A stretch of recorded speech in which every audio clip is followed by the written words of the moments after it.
Me voy a repetir mucho con los compañeros que me precedieron. Me parecen muy valiosos sus aportes. Bueno, conversábamos informalmente en la puerta que el problema central que tenemos es, digamos, que muchos trabajadores y muchas trabajadoras han depositado la esperanza en el macrismo, ¿no? Han votado el macrismo. Ese es nuestro principal problema. Esa es la luz de alerta que tenemos que tener. Yo en lo personal soy militante de UTE CETERA, que es una organización que en sus orígenes, en 1973, la CETERA digo, se conformó discutiendo o impulsando una discusión respecto de cómo construir una subjetividad como trabajadores, ¿no? Porque justamente la docencia forma parte de lo que podríamos decir es ese medio pelo que muchas veces se considera profesional y se considera por lo tanto alejada del movimiento obrero organizado. Entonces me parece que parte de lo que nosotros tenemos que repensar justamente como un movimiento nacional, como desde la tradición peronista que digamos no quiere enojarse con el pueblo por su opción electoral, sino trata de tener la inteligencia de por qué sucedió lo que sucedió, ¿no es cierto? Porque además grato favor daríamos al macrismo si así lo hiciésemos, si nos enojáramos. Me parece que tenemos que pensar, digamos, lo que hemos podido avanzar en estos 12 años en términos de la construcción de una subjetividad trabajadora y lo que nos ha faltado. En el marco de un mundo distinto, del 45, en el marco de una derrota muy fuerte, que fue la dictadura que implementó un modelo neoliberal que el kirchnerismo intentó revertir, pero que no ha modificado las estructuras más arraigadas respecto de, por ejemplo, la terciarización, y que hacen que en el marco local y en el marco mundial del capitalismo financiero que mencionaba Laura, de la concentración económica que deja cada vez más afuera a muchísimos trabajadores por fuera de los derechos, de la garantía de derechos, de la ley de contrato de trabajo. Quiero decir, encontramos un mundo del trabajo muy fragmentado, con situaciones muy disímiles, con condiciones de vida muy diversas, con condiciones de trabajo y salariales muy distintas, terciarizados, cooperativas, trabajadores formales con derechos y trabajadores que inventan su fuerza de trabajo, inventan su trabajo, como dice el Papa Francisco, como llaman los poetas sociales a los trabajadores de la economía popular,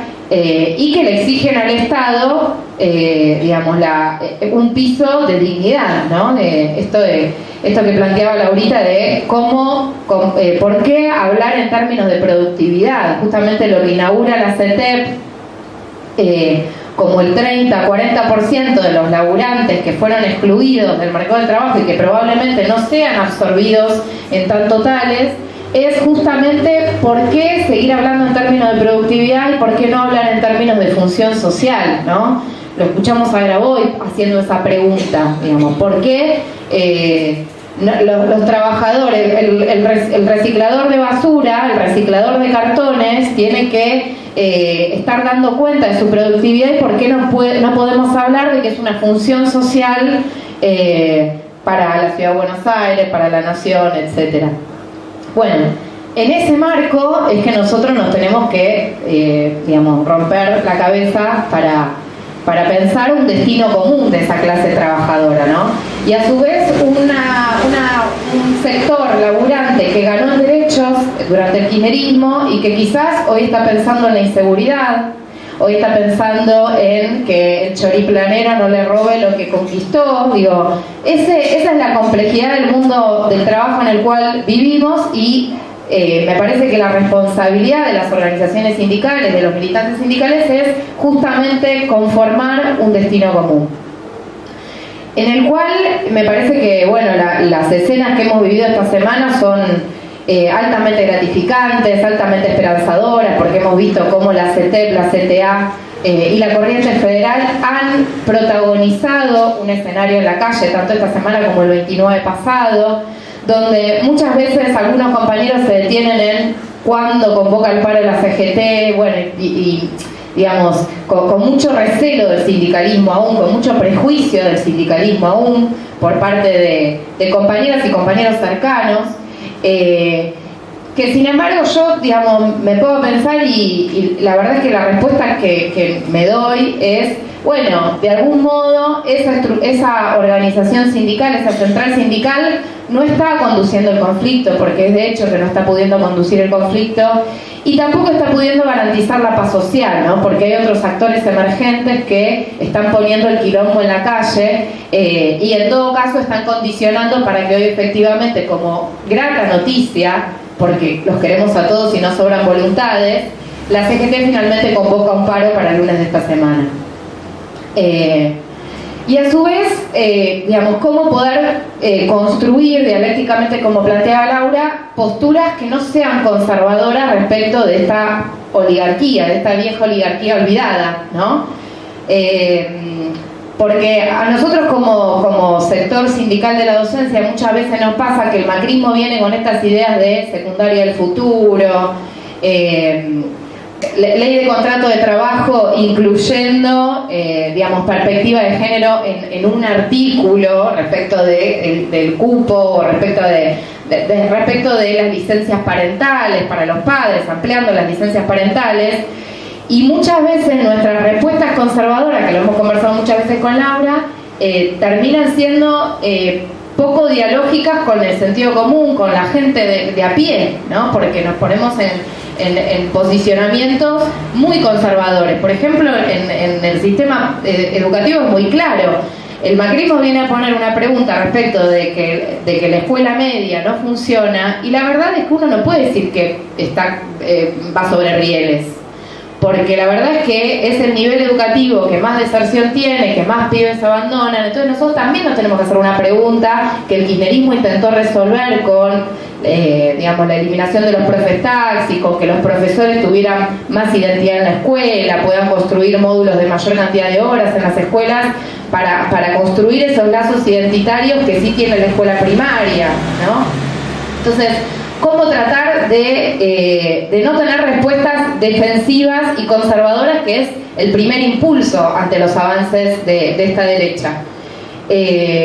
Por supuesto, coincido con lo que plantean los compañeros, que esta reforma laboral viene a formalizar y a bajar el piso de derechos conquistados de la ley de contrato de trabajo, dejando en Orsay a muchos convenios colectivos propios. Digo, el estatuto del docente, por poner un ejemplo, tiene 4 días de estudio y esta reforma laboral viene a plantear 2, ¿no? Entonces, ¿cómo bajando el piso de derechos, digamos, quedan en una situación de muchísima mayor debilidad los convenios colectivos que estaban enmarcados en la anterior ley de contrato de trabajo? Pero en algún punto es cierto que no es que esta reforma viene a inaugurar una realidad ajena a la misma, porque la terciarización ya existía.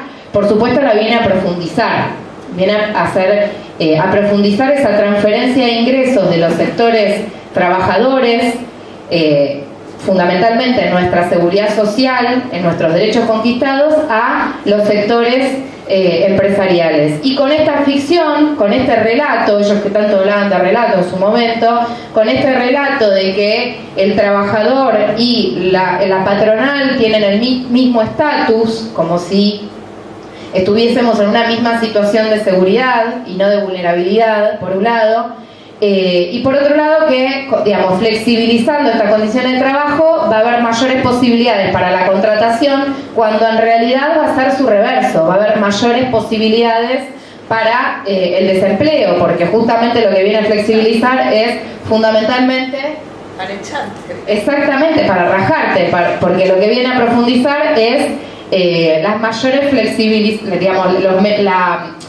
mayores flexibilización en lo que es nuestro aguinaldo, que era, digamos, el aguinaldo no, nuestra indemnización, que era, si se quiere, lo único que pensaba la patronal a la hora de pensar si continuaba con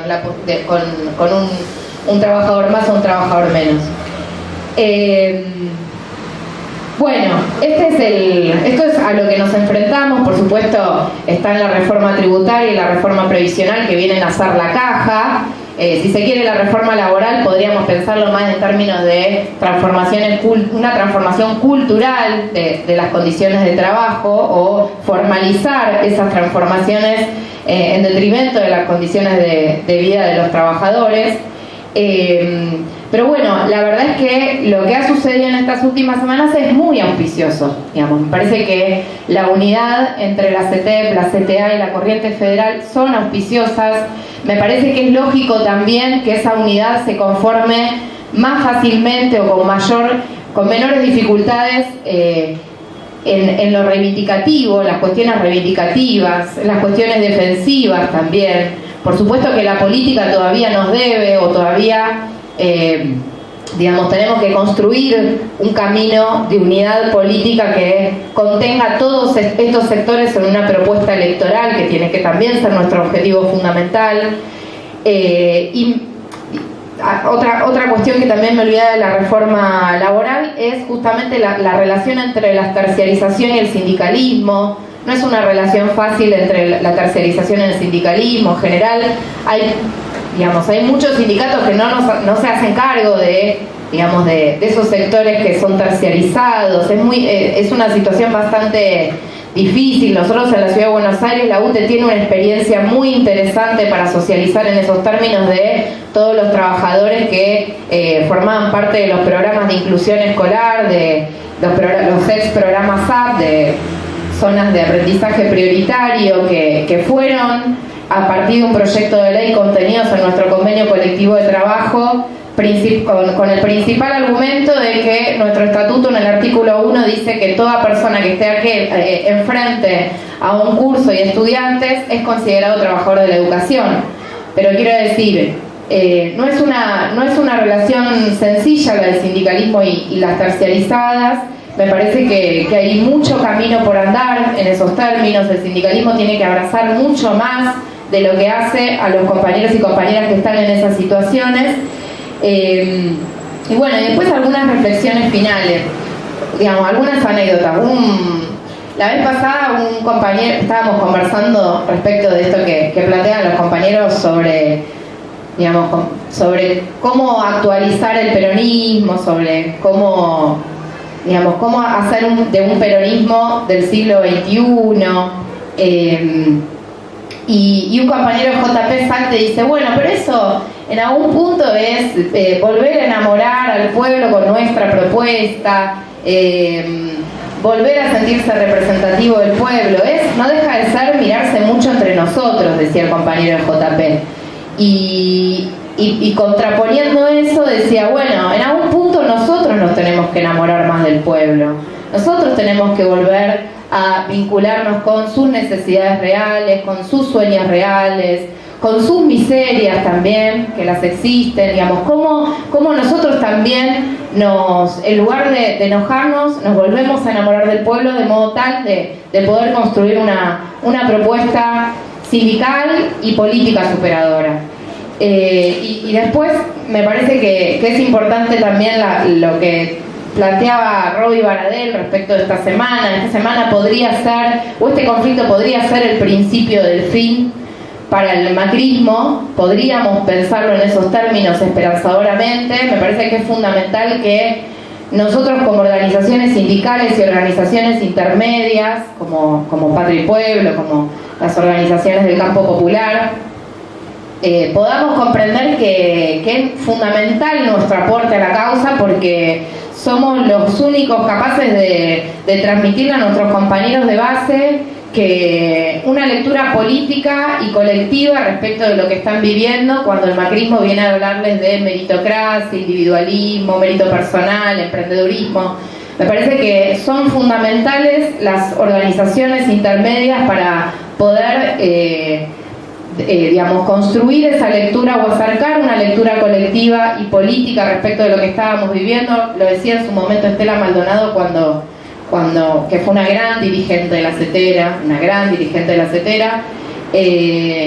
cuando decía que son las organizaciones libres del pueblo las que pueden construir las relaciones de fuerza suficientes para volver a tener un gobierno popular. Luego, durante el kirchnerismo dijo, nos merecemos los bellos tiempos que ayudamos a parir. Me parece que tenemos que protagonizar la historia, como decía Laura, y justamente comprender que nuestro aporte es fundamental para acercar una lectura política a nuestros compañeros y construir las relaciones de fuerza suficientes para parir un gobierno popular.